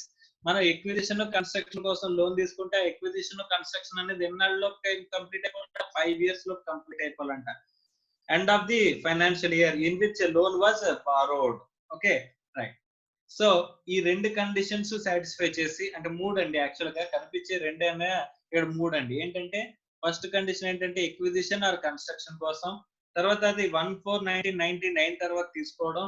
3 ఏంటంటే సచ్ కన్స్ట్రక్షన్ ఆర్ ఎక్విజిషన్ ఎప్పుడు కంప్లీట్ అయిపోవాలి? 5 years, విత్ ఇన్ 5 years లోపు కంప్లీట్ అయిపోవాలంట. అప్పుడు మనకి ఏమవుతుందంట? సో ఆ 5 years లోపు కంప్లీట్ అయిపోతే అప్పుడు మనకి చూడండి, actual interest payable in aggregate for 1 or 2 self occupied properties subject to maximum of 2 lakhs. అమ్మ ఇంట్రెస్ట్ ఆన్ లోన్ మీద సీలింగ్ చెప్తున్నాడండి. సెల్ఫ్ ఆక్యుపైడ్ ప్రాపర్టీకి ఇంట్రెస్ట్ ఆన్ లోన్ బారోడ్ మీద మనకి ఏం చెప్తున్నాడండి? సీలింగ్ చెప్తున్నాడు. ఎంత అంటే 2 lakhs. పర్పస్ ఏమై ఉండాలి? ఎక్విజిషన్ ఆర్ కన్స్ట్రక్షన్ అనేది అయ్యి ఉండాలి. ఆ తర్వాత ఆన్ ఆర్ ఆఫ్టర్ 1/4/1999 తర్వాత మనం బారో చేసి ఉండాలి. ఆ కన్స్ట్రక్షన్ ఆర్ ఎక్విజిషన్ అనేది 5 years లోపు కంప్లీట్ అయిపోవాలి. ఎప్పటి నుంచి? End of the financial year in which loan was borrowed. మనం లోన్ బారో చేసిన పీరియడ్ ఏదైతే ఉంటుందో ఆ పీరియడ్ ఫైనాన్షియల్ ఇయర్ ఎండింగ్ నుంచి 5 years అండి. సపోజ్ నేను ఆగస్టు 2015 లో లోన్ తీసుకున్నాను అంటే కనుక ఆగస్ట్ 2015కి end of the financial year ఏంటండి? 15/16 అంటే 31st March 2016. అంటే అక్కడ నుంచి మనకి 5 years అండి. అంటే ఎప్పుడు నుంచి స్టార్ట్ అవుతుంది? 15/16 అంటే 16/15 నుంచి స్టార్ట్ అవుతుందండి. 16/17, 17/18 అలా 5 years మనం చూసుకునే 5 years లోపు 5 years లోపు మన కన్స్ట్రక్షన్ అనేది కంప్లీట్ అవ్వాలి. అక్కడే మనకి ఏం మాట్లాడుతున్నాడు అంటే కనుక ఆ actual interest payable in aggregate ఎంతైతే ఉంటుందో ఆ ఇంట్రెస్ట్ అనేది 1 or 2 సెల్ఫ్ ఆక్యుపైడ్ ప్రాపర్టీస్ మొత్తం కలిపి టు ఏ మాక్సిమం ఎంత అంటండి? 2 lakhs. ఎంత క్లెయిమ్ చేసుకోగలమంట? 2 lakhs అంటండి. Okay next in any other case not covered by 1 above అంటున్నాడండి. when loan is borrowed for repairs, renovation, reconstruction. మిగతా 3 పర్పస్ లోనండి. మిగతా ఫస్ట్ 2 పర్పస్లు ఎక్కడ వచ్చాయి? మిగతా 3 పర్పస్లు కూడా ఇక్కడ వచ్చాయండి. మిగతా 3 పర్పస్ల కోసం అయితే కనుక actual interest payable in aggregate for 1 or 2 self occupied property subject maximum of 30,000 అని చెప్పేసి చెప్తున్నాడండి. మా ఎక్విజిషన్ కన్స్ట్రక్షన్ కి అయితే కనుక ఎంత చెప్తున్నాడండి? 2 lakhs సీలింగ్ చెప్తున్నాడు. అది 2 హౌస్ ప్రాపర్టీస్ కి కలిపింది. Okay right. తర్వాత ఈ రెనోవేషన్, రిపేర్స్, రికన్స్ట్రక్షన్ కి అయితే కనుక అక్కడ సీలింగ్ లిమిట్ అని చెప్తున్నాడండి 30,000 చెప్తున్నాడండి. అంటే ఈ ఫస్ట్ కేసులో కవర్ అవ్వకపోతే, సపోజ్ నేను లోన్ తీసుకున్నది 1/4/1999 కంటే ముందు అనుకుంటే కనుక ఫస్ట్ కేసులో కవర్ అవుతుంది. ఫస్ట్ కేసులో కవర్ అవ్వకపోతే సెకండ్ కేసులో కవర్ అవుతుంది. అంటే 2 lakhs లిమిట్ లో ఎంత అవుతుందండి? 30,000 లిమిట్ అవుతుందండి. అంటే మినిమం ఎంత వస్తుంది? 30,000 అనేది లిమిట్ అనేది వస్తుంది. సో ఈ అడిషనల్ కండిషన్స్ కూడా సాటిస్ఫై చేస్తే 2 lakhs లిమిట్ అనేది అప్లికబుల్ అవుతుంది అని చెప్పేసి చెప్తున్నాడు. Next however the total interest deduction under 1 and 2 cannot exceed 2 lakhs. Overall limit అండి. అంటే ఇక్కడ 2 lakhs, ఇక్కడ 30,000, 2,30,000 వచ్చేస్తుందేమో అనుకుంటారేమో. రెండింటిని కలిపినా సరే ఎంత ఓవరాల్ లిమిట్ ఎంత? 2 lakhs మించి మనకి క్లెయిమ్ చేసుకోవడానికి లేదు అని చెప్పేసి అంటున్నాడు. Okay next in order to claim interest in respect of self occupied up to 2 lakhs as deduction, SSC shall furnish a certificate from the person whom interest is payable on the capital borrowed towards the construction or acquisition of the property, specifying the amount of interest paid or payable. So interest pay చేయాలి ఇంకా నేను అని చెప్పేసి నేను ఎవరికైతే నేను interest pay చేయాలో వాడి దగ్గర నుంచి ఒక సర్టిఫికేట్ అనేది తీసుకోవాలంటండి. సో ఆ సర్టిఫికేట్ తీసుకుని ఆ సర్టిఫికేట్ నేను డిస్క్లోజ్ చేస్తేనే అప్పుడు మనకి ఏం చేస్తాడంటండి ఇంట్రెస్ట్ అనేది అలౌ చేస్తాడంట. 2 lakhs అవ్వచ్చు, 30,000 అవ్వచ్చు. ఓవరాల్ లిమిట్ అంతా 2 lakhs. అంటే loss from the self occupied property ఎంత రావచ్చండి? ఇక్కడ deduction on the interest on loan borrowed ఎంత వస్తుంది? 2 lakhs మాక్సిమం వస్తుందండి. అంటే లాస్ కూడా ఎంత వస్తుంది? 2 lakhs మాక్సిమం. ఎంత లాస్ క్లెయిమ్ చేసుకుంటాం మనం? 2 lakhs లాస్ అనేది ఇది ఇన్కమ్ ఫ్రమ్ హౌస్ ప్రాపర్టీ నుంచి అరైజ్ అవ్వడానికి, సెల్ఫ్ ఆక్యుపైడ్ ప్రాపర్టీ నుంచి అరైజ్ అవ్వడానికి అవకాశం ఉంది. ఎలాగంటే ఇక్కడ ఇంట్రెస్ట్ ఆన్ లోన్ బారోడ్ కూడా ఎంత అండి? మాక్సిమం సీలింగ్ ఎంత? 2 lakhs. Sir interest on loan borrowed లో pre construction period, post construction period interest రెండింటిని కలిపి 2 lakhs సార్? ఎస్. సో ఇక్కడ ఈ రెండు పర్పస్ లో ఏ పర్పస్ కోసం తీసుకున్నా ఇక్కడ ఈ కండిషన్స్ అన్ని సాటిస్ఫై చేస్తే 2 lakhs లేదా 30,000. ఈ ఓవరాల్ లిమిట్ వచ్చేసరికి మళ్ళీ 2 lakhs. ఇందులో ఇంట్రెస్ట్ ఆన్ లోన్ అంటే ఇక్కడ pre construction period, post construction period interest రెండిట్లో ఏది తీసుకుంటాం సార్? రెండు కలిపి ఇక్కడ మనకి 2 lakhs అనేది మనం తీసుకుంటామని చెప్పేసి చెప్తున్నాడు. Okay right. Next unoccupied property అని అంటున్నాడండి. Unoccupied property is equals to self occupied property అండి.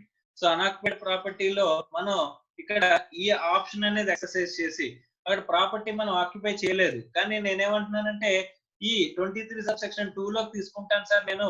అంటే నేను ప్రాపర్టీ సెల్ఫ్ ఆక్యుపైడ్, ఒక ప్రాపర్టీని నేను సెల్ఫ్ ఆక్యుపైడ్ చేస్తున్నాను, కానీ ఇంకో ప్రాపర్టీని నేను సెల్ఫ్ ఆక్యుపైడ్ ప్రాపర్టీ చేస్తున్నది కాకుండా ఇంకో ప్రాపర్టీ యొక్క గ్రాస్ యాన్యువల్ వాల్యూ ఎక్కువ అనుకోండి. అలాంటప్పుడు ఏం తీసుకుంటాం? ఎక్కువ హైయెస్ట్ వాల్యూ ఏదైతే ఉందో గ్రాస్ యాన్యువల్ వాల్యూ, ఆ ప్రాపర్టీని మనం ఈ సెల్ఫ్ ఆక్యుపైడ్ ఆర్ అన్ఆక్యుపైడ్ అని చెప్పేసి సెక్షన్ 23 subsection 2 లోకి కవర్ చేసుకుంటామండి.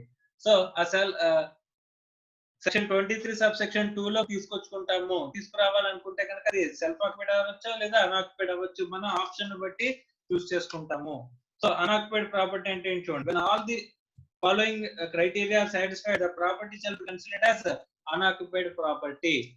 Where the property cannot be actually occupied by the owner, where the property cannot actually be occupied by the owner on account of his employment or business or profession or carried on at any other place, and the SSC has to reside at another place in building not belonging to him, then gross annual value of such unoccupied property shall be considered as nil.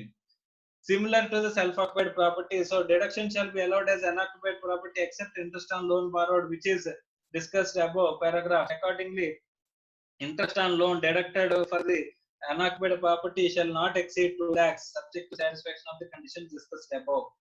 If the SSC owns more than 2 house properties falling under the category of self-occupied property and unoccupied property, then the income of the 2 such properties at the option of the SSC shall be computed indicated above. The other self-occupied property or unoccupied shall be treated as deemed to be debtor property అని చెప్పేసి అంటున్నారండి.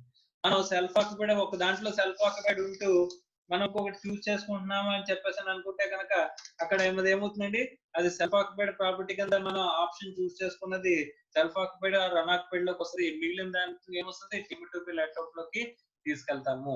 So ఇక్కడ మనం already మాట్లాడుకున్న దాంట్లో చూస్తే కనుక so total గా 4 ప్రాపర్టీస్ నాకు ఉంటే కనుక 4 ప్రాపర్టీస్ లోని 2 ప్రాపర్టీస్ నేను చూస్ చేసుకున్నాను. మిగిలిన 2 ప్రాపర్టీస్ ఏమవుతాయండి మనకి ఇక్కడ మిగిలిన 2 ప్రాపర్టీస్ మనకి ఏవైతే ఉంటాయో అవి deemed to be let out properties అవుతాయండి. సో 4 ప్రాపర్టీస్ లో 2 ప్రాపర్టీస్ ని సెల్ఫ్ ఆక్యుపైడ్ ఆర్ అన్ఆక్యుపైడ్ కింద నేను ట్రీట్ చేస్తే మిగిలిన 2 ప్రాపర్టీస్ ఏమవుతాయి? Deemed to be let out properties అవుతాయి. సో ఇక్కడతో మనకి ఏం కంప్లీట్ అయిందంటే సెల్ఫ్ ఆక్యుపైడ్ ప్రాపర్టీ క్యాలిక్యులేషన్ అనేది కంప్లీట్ అయింది. So self occupied property calculation లో or self occupied or unoccupied property యొక్క క్యాలిక్యులేషన్ లో మీకు ఏమైనా డౌట్స్ ఉన్నాయా? ఇంట్రెస్ట్ ఆన్ లోన్ అనేది మనం మాక్సిమం ఎంత క్లెయిమ్ చేసుకోగలం అండి? 2 lakhs. ఇంట్రెస్ట్ ఆన్ లోన్ లో ప్రీ కన్స్ట్రక్షన్ పీరియడ్ ఇంట్రెస్ట్ అవ్వచ్చు, పోస్ట్ కన్స్ట్రక్షన్ పీరియడ్ ఇంట్రెస్ట్ అవ్వచ్చు, లేకపోతే కండిషన్ సాటిస్ఫై చేసి ఎక్విజిషన్ ఆర్ కన్స్ట్రక్షన్ పర్పస్ అవ్వచ్చు మాక్సిమం 2 lakhs, ఆ రిపేర్స్ రెనోవేషన్ పర్పస్ కోసం 30,000 అవ్వచ్చు. రెండింటికి మాక్సిమం సీలింగ్ ఎంత? 2 lakhs. సో ఆ 2 lakhs ఇంట్రెస్ట్ అనేది మనం మాక్సిమం క్లెయిమ్ చేయొచ్చు. Okay sir, interest paid are payable. Sir నేను అంతకంటే ఎక్కువ ఇంట్రెస్ట్ పే చేస్తే ఏమవుతుంది సార్? అదంతా కూడా ఎక్స్పైర్ అయిపోతుందండి, పోతుందండి. మాక్సిమం 2 lakhs మనం సార్ సపోజ్ నేను 2,40,000 నేను ఇంట్రెస్ట్ పేయబుల్ అండి.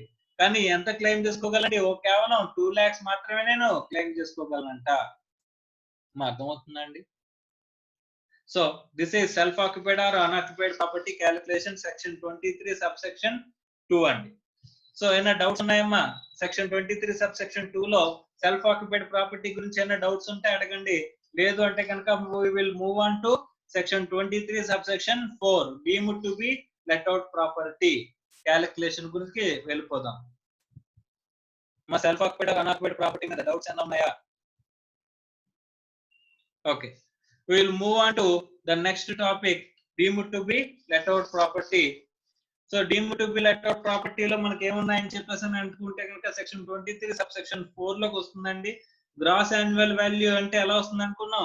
స్టెప్ 2 వాల్యూ వస్తుంది అనుకున్నాం. స్టెప్ 2 వాల్యూ ఎందుకు వస్తుంది సార్ అని చెప్పేసి అనుకుంటే కనుక step 2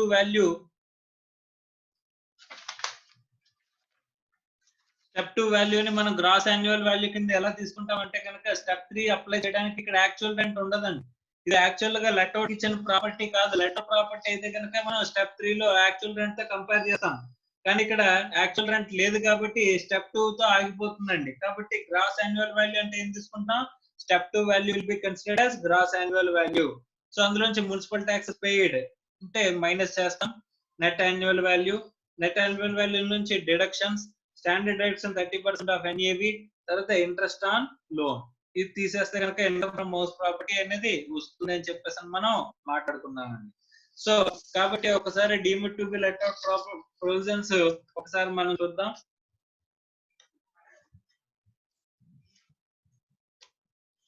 so deemed to be let out property section 23 subsection 4 అమ్మ పేజ్ నెంబర్ 140 లో చూడండి అమ్మ.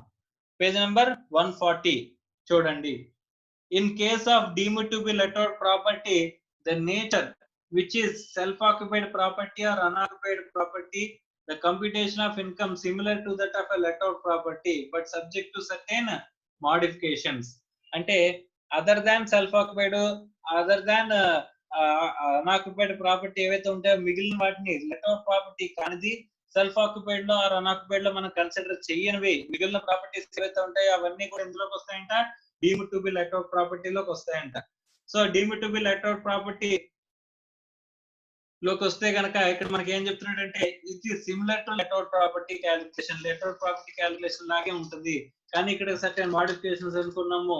ఇది కూడా మోడిఫికేషన్స్ ఏంటంటే స్టెప్ 3 వాల్యూ ప్లస్ ఏమొస్తుంది? స్టెప్ 2 వాల్యూ వస్తుందండి. సో ఇక్కడ మనం ఒకసారి చూద్దాం. Fair rent has to be adapted as gross annual value. So question of considering ఇక్కడ ఫెయిర్ రెంట్ కాదండి, ఫెయిర్ రెంట్ ప్లస్ లో ఏమని రాసుకుంటారంటే కొట్టేసి స్టెప్ 2 వాల్యూ తీసుకోండి.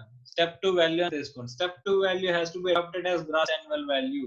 Okay, the question of considering actual rent received or receivable does not arise. Consequently, no adjustment arises on account of property remaining vacant or account of unrealized rent.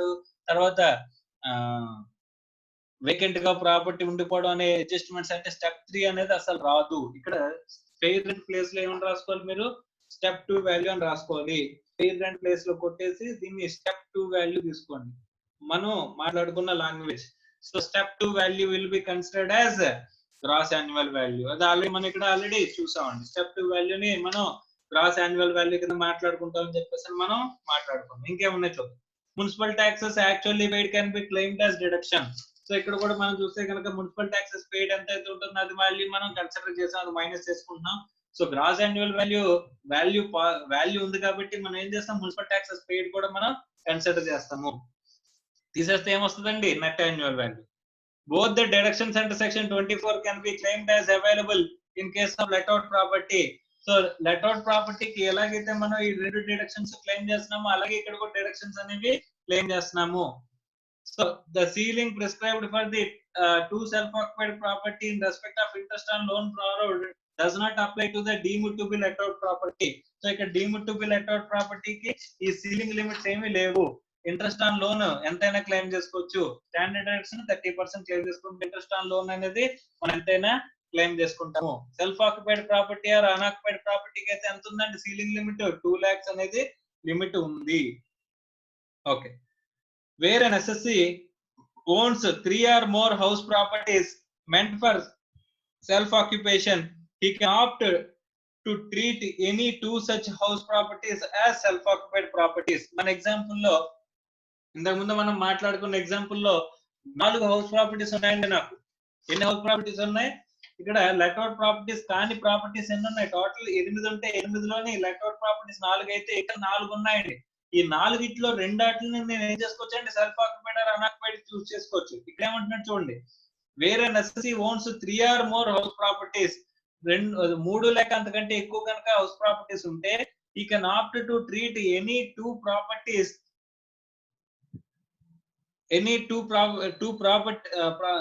treat any two such house properties as self-occupied. Remaining house or house shall be deemed to be let-out properties. The option can be changed year after year in a manner beneficial to the SSE.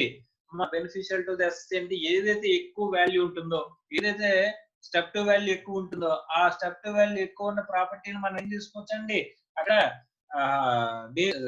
Self occupied లో తీసుకోవచ్చు. ఎందుకంటే self occupied ఏమవుతుంది, నిల్.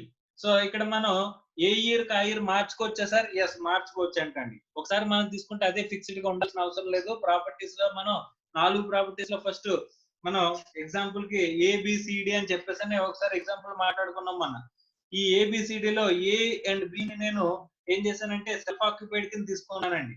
కానీ ఇక్కడ CMD నేను డీమ్యూటబుల్ let out తీసుకున్నాను. Next year కి వచ్చేసరికి సిఎండి ని నేను సెల్ఫ్ ఆక్యుపైడ్ కింద తీసుకుని ఏ అండ్ బి నేను ఏం చేసుకోవచ్చండి, డీమ్యూటబుల్ లెట్అవుట్ కింద నేను తీసుకోవచ్చు అంట. సో ఇలాగ నేను షఫుల్ చేసుకోవచ్చు సార్. ఎస్, నెక్స్ట్ ఇయర్ కావాలనుకుంటే మనం మార్చుకోవచ్చు అంట. Okay. Generally the house with higher gross annual value shall be treated as self occupied. ఎందుకంటే బెనిఫిషియల్ టు ది ఎస్ఎస్సి అంటే సో గ్రాస్ యాన్యువల్ వాల్యూ ఎక్కడైతే ఎక్కువ ఉంటుందో ఆ గ్రాస్ యాన్యువల్ వాల్యూను మనం ఏం చేసుకుంటా ఉంటాండి, సెల్ఫ్ ఆక్యుపైడ్ కింద తీసుకుంటా ఉంటాండి. House with a lesser gross annual value shall be liable to tax as deemed to be let out property. However, one more aspect that has to be considered before exercising the option: amount of interest on loan borrowed in respect of the each property. Yes, interest on loan కూడా మనం one of the aspect consider చేయాలంటే while choosing. ఈ 4 దేన్ని చూస్ చేసుకోవాలి self occupied కింద అంటే gross annual value ఒకటే criteria కాదు, ఇంట్రెస్ట్ ఆన్ లోన్ కూడా ఒక వన్ ఆఫ్ ది క్రైటీరియా. ఎందుకు sir? Interest on loan house self occupied property అనుకోండి, సెల్ఫ్ ఆక్యుపైడ్ ప్రాపర్టీలో సీలింగ్ లిమిట్ అంతా 2 lakhs, కానీ ఇక్కడ సీలింగ్ లిమిట్ ఏమీ లేదు కాబట్టి అది కూడా వన్ ఆఫ్ ది క్రైటీరియా అవుతుందండి. While interest can be claimed without any limited deduction in case of deemed to be let out property, deduction in respect of interest gets restricted in case of self occupied property or unoccupied property subject to a maximum of 30,000 or 2 lakhs as the case may be. అక్కడ self occupied property అనుకుంటే కనుక మనం sir 4 properties ఉన్నాయి కదా, 4 properties లో నేను దేన్ని self occupied కింద తీసుకోవాలి, దేన్ని deemed to be let out కింద తీసుకోవాలి అంటే కనుక జనరల్ గా ఏంటంటే గ్రాస్ యాన్యువల్ వాల్యూ ఎక్కడైతే ఎక్కువ ఉంటుందో దాన్ని సెల్ఫ్ ఆక్యుపైడ్ కింద తీసుకుంటాము. ఎందుకంటే సెల్ఫ్ ఆక్యుపైడ్ ప్రాపర్టీ యొక్క గ్రాస్ యాన్యువల్ వాల్యూ నిల్ కాబట్టి. కానీ మనం చూస్ చేసుకునేటప్పుడు ఇంకొక పాయింట్ కూడా మనం దృష్టిలో పెట్టుకోవాలంట. ఏంటి అంటే కనుక ఇక్కడ సెల్ఫ్ ఆక్యుపైడ్ ప్రాపర్టీ అయితే కనుక ఇంట్రెస్ట్ ఆన్ లోన్ బారోడ్ అంతా మాక్సిమం 2 lakhs క్లెయిమ్ చేసుకోగలం. అదే deemed to be let out property అయితే కనుక మోర్ దాన్ 2 lakhs ఎంతైనా క్లెయిమ్ చేసుకోవచ్చు. కాబట్టి అది కూడా one of the aspect consider చేసి 4 ఒక ప్రాపర్టీస్ మనం చూస్ చేసుకోవాలంట. అమ్మ మీకు ఎగ్జామ్ లో క్వశ్చన్ ఇచ్చినప్పుడు ప్రాపర్టీస్ కనుక ఇచ్చినట్లయితే మీరు కాంబినేషన్స్ ట్రై చేయాలండి. అంటే సో ఫస్ట్ కొన్ని ప్రాపర్టీస్ సెల్ఫ్ ఆక్యుపైడ్ తీసుకుని మిగతా properties deemed to be let out తీసుకుని సో మిగతా సో ఇక్కడ 4 ప్రాపర్టీస్ ఇచ్చాడు అనుకోండి, అందులో ఫస్ట్ ఏబి సెల్ఫ్ ఆక్యుపైడ్ కింద తీసుకుని సిడిని deemed to be let out కింద తీసుకుని ట్రై చేయాలి. తర్వాత సిడిని సెల్ఫ్ ఆక్యుపైడ్ కింద తీసుకుని తర్వాత ఏబిని deemed to be let out కింద తీసుకుని చేయడం. ఇలా కాంబినేషన్స్ అన్ని ట్రై చేసుకుని ఎక్కడైతే ఎస్ఎస్సికి బెనిఫిషియల్ గా ఉంటుందో అంటే ఇన్కమ్ తక్కువ ఉంటుందో, ఇన్కమ్ తక్కువ వస్తుందో ఆ ఆప్షన్ మనం ఏం చేయాలంటే అండి చూస్ చేసుకోవాలి అని చెప్పేసి చెప్తున్నాడు. Okay right. So this is with respect to deemed to be let out property. So ఇక్కడ మీకు ఇల్లస్ట్రేషన్స్ ఉన్నాయండి. ప్రాబ్లం నెంబర్ 34, 35 ఇలా మనకి ఇల్లస్ట్రేషన్స్ ఉన్నాయి. ఇల్లస్ట్రేషన్స్ చేయండమ్మా. ఒక్కసారి ఇల్లస్ట్రేషన్ నెంబర్ 34 అనేది చూడండి. ఇల్లస్ట్రేషన్ నెంబర్ 34 లో మనం చూస్తే కనుక క్వశ్చన్ ఒకసారి చూద్దామండి. క్వశ్చన్ ఒకసారి చూద్దాం. క్వశ్చన్ లో ఏముందో చూద్దాం. Mr Arvind owns 3 houses and all are used for own residence. 3 ఇళ్ళు ఉన్నాయంట, మూడింటిని వీడు ఓన్ రెసిడెన్స్ గా వాడుతున్నాడంట. Okay, the relevant details for the previous year 1920 are as follows అని చెప్పి డీటెయిల్స్ ఇచ్చాడండి. Okay, and you are required to advise him about treating any of the 2 properties as self occupied and other as deemed to be let out in a manner beneficial to him అని చెప్పేసి అని అంటున్నాడు. ఇక్కడ మనం ఇలా ఇచ్చినప్పుడు question మనం combinations try చేయాలంటండి. ఎలాగా, ఇక్కడ మనం 2 ప్రాపర్టీస్ ని మనం సెల్ఫ్ ఆక్యుపైడ్ కింద చూస్ చేసుకోవచ్చు కాబట్టి హౌస్ 1 and 2 ని సెల్ఫ్ ఆక్యుపైడ్ కింద తీసుకుని హౌస్ 3 ని మనం deemed to be let out చేసుకోవచ్చు. లేదా హౌస్ 2 and 3 ని మనం సెల్ఫ్ ఆక్యుపైడ్ కింద తీసుకుని హౌస్ 1 ని deemed to be let out కింద చూస్ చేసుకోవచ్చు. లేదా హౌస్ 1 and 3 ని మనం సెల్ఫ్ ఆక్యుపైడ్ కింద తీసుకుని హౌస్ 2 ని లెట్ అవుట్ కింద మనం తీసుకోవచ్చు. ఇలా 3 కాంబినేషన్స్, 3 హౌసెస్ ఉన్నాయి కాబట్టి ఇంచుమించు 3 కాంబినేషన్స్ ట్రై చేయొచ్చండి. ఆ 3 కాంబినేషన్స్ మనం చేయాలంట. సో 3 కాంబినేషన్స్ ఏమున్నాయి సార్ అని చెప్పేసి అన్నట్టు ఇక్కడ చూడండి ఆన్సర్ లో ఇచ్చాడు. So option 1 house 1 and 2 self occupied. తర్వాత ఆప్షన్ 2 1 and 3 సెల్ఫ్ ఆక్యుపైడ్. అంటే ఇక్కడ 1 and 2 సెల్ఫ్ ఆక్యుపైడ్ అంటే 3 ఏమవుతుంది, deemed to be let out.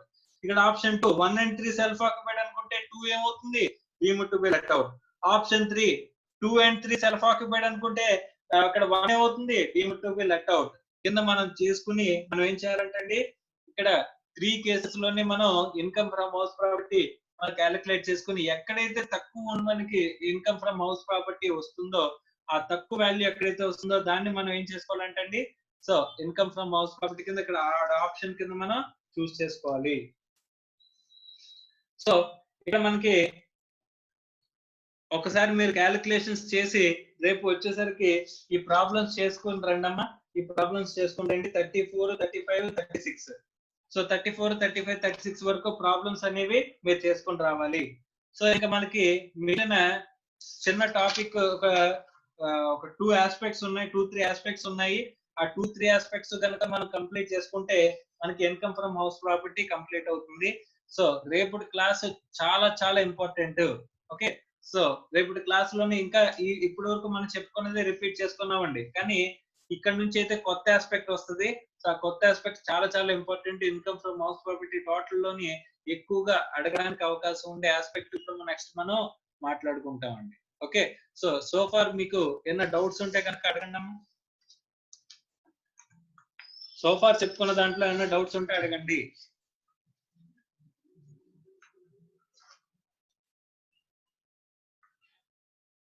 అమ్మ వినిపిస్తుందా నేను అడిగేది? సార్ వినిపిస్తుంది. అమ్మ నా నోటీస్ కి ఒక ఇష్యూ వచ్చింది. ఏంటంటే కనుక ఫోన్ లేదా ల్యాప్టాప్ ఆన్ చేసి వదిలేసి వెళ్ళిపోతున్నారు, ఎవరు కూడా రెస్పాండ్ అవ్వట్లేదు అని చెప్పేసి. సో దయచేసి అలా చేయకండి అమ్మ. ఉన్న వాళ్ళందరూ కూడా ఒక్కసారి ఎస్ సార్ అనండి. Yes sir. Yes sir. Yes sir. Yes sir. Yes sir. Yes sir. Sir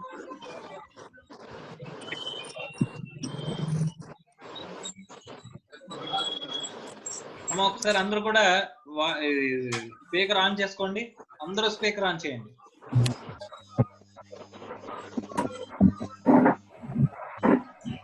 okay, off చేసేయండి.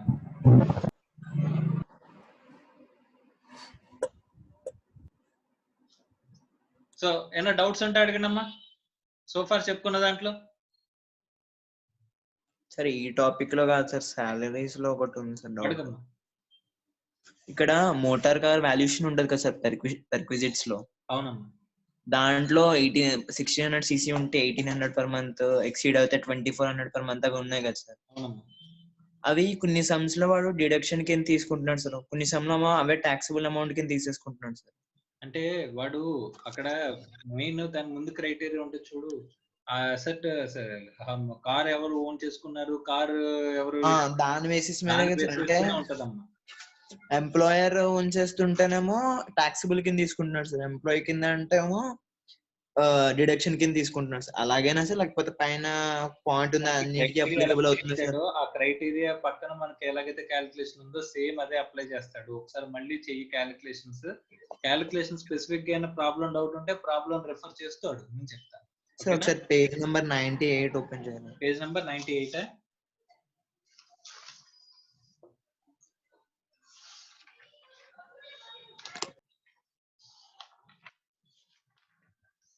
ఓకే, చెప్పండి. దాంట్లో పైన ఎంప్లాయీ దాంట్లో టేబుల్ లో actual amount of expenditure incurred by employer as reduced అని ఉంది కదా సార్, అది కింద దానికి కూడా అప్లికబుల్ సార్? ఆ పై ఒక్క దానికైనా సార్? ఇది ఒక్కదానికే, అది ఒక్కదానికే కదా సార్? ఒక్కదానికే. ఇదైతే డైరెక్ట్ ఇదే వాల్యూ ట్యాక్సిబుల్ అవుతుంది. అంటే కింద రెండు ట్యాక్సిబుల్ అవుతాయి, పైన డిడక్షన్. ఈ రెండు ట్యాక్సిబుల్ వాల్యూ. ఇది ఏంటంటే డిడక్షన్ మైనస్ చేసేది. అయితే వచ్చేసినాయి సార్ ప్రాబ్లమ్స్. ఓకేనా, ఇంకేమైనా డౌట్స్ ఉన్నాయమ్మా? సో ఒక 15 minutes లో మీకు ఈ సెషన్ అనేది, నెక్స్ట్ జిఎస్టి సెషన్ అనేది స్టార్ట్ అవుతుంది. Okay, right, thank you.